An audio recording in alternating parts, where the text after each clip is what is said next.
எத்தனை வருஷம் உங்களை ஏமாத்திருப்பாங்க எல்லாரும். நீங்க எத்தனை நாள் ஜெபம் பண்ணிருப்பீங்க தானே?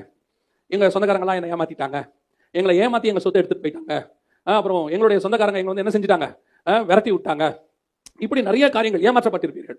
வேலை ஸ்தலத்தில் ஏமாற்றப்பட்டிருப்பீர்கள். உரிய ப்ரொமோஷன் உங்களுக்கு கிடைக்காம போயிருக்கும். உங்களுக்கு இருக்க வேண்டிய ப்ரொமோஷனை தட்டி பறிச்சிருப்பாங்க. பல இடங்கள்ல நம்ம ஆண்டவரை ஏற்றுக்கொண்டோங்கிற காரணத்தினாலே தட்டி வச்சாங்க. நீ ஆண்டவர்கிட்ட போயிட்டியா, உன் எப்படி மேல வரேன் பாருன்னு சொல்லி, ஒருவேளை அது கவர்மெண்ட் வேலையா இருக்கும், நீங்க மேல வரக்கூடாதபடிக்கு அவர்கள் தட்டி வைத்திருப்பார்கள். காரணம், நம்ம ஆண்டவரை ஏற்றுக்கொண்டது, நம்ம ஆண்டவரை பத்தி பேசுனது, நம்ம ஆண்டவருக்கு உண்மையா இருந்தது.